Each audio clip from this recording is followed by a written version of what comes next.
First division অথবা under-19 ডাকবে। তারপর থেকে আমার হসপিটালে অ্যাডমিটেড থাকতে হয়। আমি ছোটোবেলা থেকে অনেক আর কি সিনেমা পাগল ছিলাম। শুরু থেকে আসলে খুব একটা চাই নাই যে আর কি ক্রিকেট খেলি বা আমি আর ফাইট ব্যাক করতে পারি নাই। ন্যাশনাল টিমে খেলার স্বপ্ন দেখছে, তাদের স্বপ্ন ভঙ্গের যে কষ্ট, আই ওয়াজ রিয়েলি ডিপ্রেসড। কি মনে ছিল যে অডিশনের চান্স হলে একটা দিব, দেখি কি হয়, আমি তো জানি না। দর্শক সবাইকে স্বাগত জানাচ্ছি দেশ টিভির আজকের আয়োজনে। আজকে আমাদের অতিথি হয়ে আছেন পার্থ শেখ।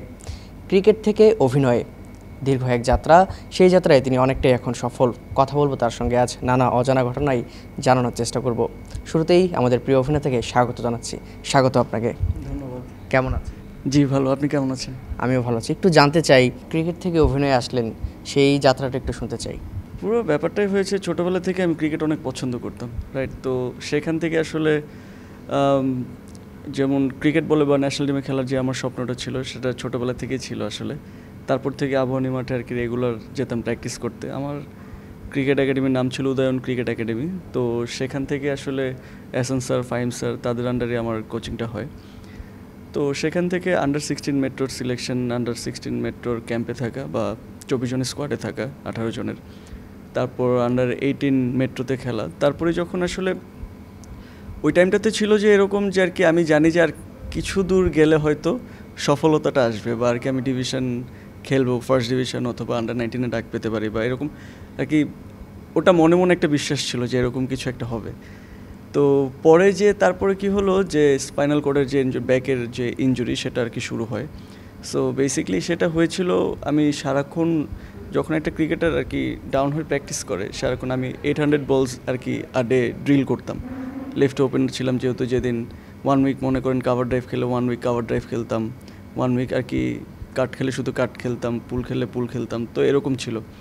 তো আমার প্র্যাকটিসের সময়কালটা ছিল অনেক দীর্ঘ, অ্যান্ড ওই অনুযায়ী আসলে কুল ডাউন করাটা ওরকম হইতো না, বা থাকেন ওটা তখন আর কি খুব একটা মাথায় নিতাম না। সো বেসিক্যালি সারাক্ষণ এরকম ডাউন হয়ে ব্যাটিং করতে করতে কি হয়, স্পাইনাল কর্ডের ইনজুরিটা আর কি লাইক এটা তো একটু এরকম থাকে। সো বেসিক্যালি এটা ডাউন হয়ে ব্যাটিং করতে করতে এটা আর কি স্ট্রেট হয়ে যাওয়ার পরে জেল সরে যায়, যে ডিস্কের যে ঝামেলাগুলো হয় সেটা হয়। তো সেকেন্ড ডিভিশনে নবীন সংঘ টিম থেকে সেকেন্ড ডিভিশনে খেলার ঠিক সময় মুহূর্তে ওই টাইমেই আসলে দেখা যেত যে আমি আর দাঁড়িয়ে ব্যাটিং করতে পারতাম না, কারণ স্পাইনাল কর্ডের ইনজুরি অনেক বেশি ডেঞ্জারাস। তো তারপর থেকে আমার হসপিটালে অ্যাডমিটেড থাকতে হয় প্রায় অলমোস্ট 20 থেকে 25 দিনের মতো। তো যেহেতু বংশের বড় ছেলে অ্যান্ড সব কিছু মিলে ফ্যামিলি থেকেও আর থাকে, এটা একটা ব্যাপার থাকে আমাদের সোসাইটিতে আর কি, রিস্কের কোনো কিছু ছেলে করুক বা মেয়ে করুক ওরকম আসলে কোনো প্যারেন্টসই চায় না। তো ওই জায়গা থেকেই আসলে ছিটকে পড়া। তারপরে আর কি এটা সবচেয়ে থেকে বড় কষ্ট, আম প্রিটি শিওর যারা ক্রিকেটার হতে চেয়েছে বা দেশের জন্য খেলতে চেয়েছে, তাদের সবারই একটা কষ্ট থাকে ন্যাশনাল টিমে খেলতে না পারা। সেই যে স্বপ্নভঙ্গের জায়গাটা, ওই সময় একটা গাইডলাইন্সের অভাব কি বোধ হয়েছে কিনা কখনো? হ্যাঁ, ওটা তো কিছুটা থাকে যেহেতু আর কি থাকেন, আমরা তো কিছু জানি না এরপরে কি বা এরপরে কি, ওটা আসলে কোচিংয়ের একটা অংশ থাকে। তো সব কিছু মিলিয়ে আর কি সাপোর্টেরও একটা ব্যাপার থাকে আসলে, সবাই সাপোর্ট করতেছে নাকি। তো ফ্যামিলি থেকে যখন আর কি দেখলাম যে আর কি ইট ওয়াজ নেগেটিভ, যে না আর কি আর খেলাধুলার দরকার নাই বা এরকম আর কি রিস্কের কোনো স্পোর্টসের সাথে জড়িয়ে থাকার দরকার নেই, দেন আর কি আমি আসলে তখন আসলে আশাটা, কারণ আগে শুরু থেকে আসলে খুব একটা চাই নাই যে আর কি ক্রিকেট খেলি বা এই প্রফেশনটা আমি যাই। সো আলটিমেটলি আর কি আই ফেইল্ড ওই জায়গাতে আর কি। আমি আর ছোটো ছিলাম, তো সব কিছু মিলে আমিও আর ফাইট ব্যাক করতে পারি নাই। সেই সময়টা যখন ছিল, স্বপ্নটা ভঙ্গ হলো, ওই সময়টার ঘটনা একটু জানতে চাই। তখন আসলে নিশ্চয়ই খারাপ লাগছিল, একটু আপনার মুখ থেকে শুনতে চাই। এটার খারাপ লাগার মতো খারাপ লাগা আসলে দুনিয়াতে আর কিছু আছে বলে আমার মনে হয় না। এটা আসলে যত ক্রিকেট প্রেমিক আছে বা যারা ন্যাশনাল টিমে খেলার স্বপ্ন দেখছে, তাদের স্বপ্ন ভঙ্গের যে কষ্ট, এটা আসলে অনেক বড় একটা আর কি থাকে না আর কি, যে কোনো কষ্টের সামনে এটা কিছুই না, অনেক বড় কষ্টের সামনে এটা কিছু না আসলে। তো ওই টাইমে আর কি আই ওয়াজ রিয়েলি ডিপ্রেসড বলতে গেলে, যে আর কি করবো এখন, কি করব। পড়াশোনাটা অনেক হ্যাম্পার্ড হয়েছে যেহেতু সারাক্ষণ প্র্যাকটিস অ্যান্ড এভরিথিং। তো তারপর পড়াশোনার ভিতরে ঢুকে গেলাম, পড়াশোনাটা কোনো রকম আলহামদুলিল্লাহ ঠিকঠাক ক্যারি করে তারপর হচ্ছে আসলে এই জায়গাটাতে আসা বা অ্যাক্টিং জগৎটাতে। তো অ্যাক্টিংয়ের জগৎটায় আসার পিছনে আমার 2 বন্ধু আছে, ফারদিন অ্যান্ড মুকিত, দুজন আর কি।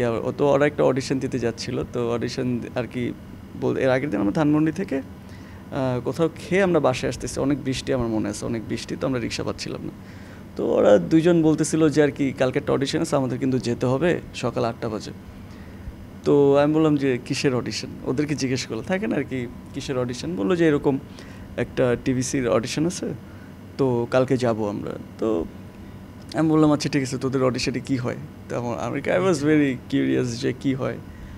তো আমি বললাম যে তুই যাবি, ওরা বললো যে তুই যাবি, আমি বললাম হ্যাঁ চল দেখি কী হয়। তো পরের দিন সকালবেলা আমি ওদের সাথে যাওয়ার পরে তো আমার কোনো ইন্টেনশন ছিল না আসলে অডিশন দেওয়ার, বাট আর কি মনে মনে ছিল যে অডিশনের চান্স হলে একটা দিব, দেখি কী হয়, আমি তো জানি না আর কি। সো বেসিকলি ওই জায়গা থেকে ওর অডিশনটা দেওয়ার পরে কাস্টিং ডিরেক্টর যিনি ছিলেন মিতি আপু, তো তিনি বললেন যে আচ্ছা ঠিক আছে তুমি একটা অডিশন দাও। তারপরে আমি একটা অডিশন দিই, তারপর একটা ছোট্ট রোলে আর কি আমাকেও সিলেক্ট করে, সেখান থেকে আসলে যাত্রাটা শুরু। একটি স্বপ্ন ভঙ্গ হলো আর একটি নতুন স্বপ্নের শুরু, কিন্তু কখনো কি আসলে মনের কোনো একটু ভাবনা হয়েছে কিনা যে একটু অভিনয় করি? কখনো ক্রিকেটটা খেলতেন, ক্রিকেট ভালোবাসার জায়গা ছিল, কিন্তু কখনো কি মনে হয়েছে কিনা অভিনয় একটু যদি আসা যেত? তখন কখনো এটার প্রতি ওরকম ঝোঁক ওরকম ছিল না, তখন যেহেতু আর কি আমি ডিভোটেড ছিলাম ক্রিকেট খেলবো, ক্রিকেটার হব। কিন্তু আমি প্রচুর পরিমাণে বাংলা সিনেমা বা বাংলা নাটক বা বাংলা কন্টেন্ট প্রচুর পরিমাণে দেখা হতো, বা ফ্রি সময় পেলেই আর কি দেখতাম যাচ্ছে ঠিক আছে বাংলা নাটক আর কি নতুন নাটক কী আসছে বা নতুন সিনেমা কী আসছে, বা আর কি আমি ছোটোবেলা থেকে অনেক আর কি সিনেমা পাগল ছিলাম, তো আর কি আমি প্রচুর পরিমাণে কন্টেন্ট দেখতাম। তো সেখান থেকে কখনো মনে হয় নাই যে আর কি যে অভিনয়ে আসবো, কিন্তু একটা পর্যায়ে যখন সব কিছু থাকে না, মনের সবারই তো একটু থাকে আছে যদি আমি একটু অভিনয় করতে পারতাম তাহলে হয়তো বা ইন্টারেস্টিং কোনো কিছু একটা হতো। তো সেটা হয়তো বা ছিল একটা সুপ্ত একটা আর কি ইচ্ছা হয়তো বা ছিল মনের কোনো জায়গায়। তো তারপরে যখন অডিশনটা দিলাম বা আমি করলাম, তারপর আওয়াজ লাইক যে আচ্ছা ঠিক আছে এটা করা যেতে পারে, বা দেখি এটাই কী আছে। ইন জেনারেল আমি অনেক কিউরিয়াস একটা পার্সন, বা যে কোনো জিনিস যখন একটা কঠিন একটা জিনিস আমাকে পুশ করে দেয়া হলে বা আর কি ওটাকে আমার ব্রেকডাউন করতে খুব ভালো লাগে। তো অ্যাক্টিংটা ওরকমই ছিল শুরুতে, আছে ঠিক আছে ব্যাপারটা কী বা ব্যাপারটার ব্যাপারে জানার আগ্রহটা আস্তে আস্তে আর কি যখন একটা দুইটা তিনটা টিভিসি করলাম তো আগ্রহটা আরও বাড়া শুরু করলো।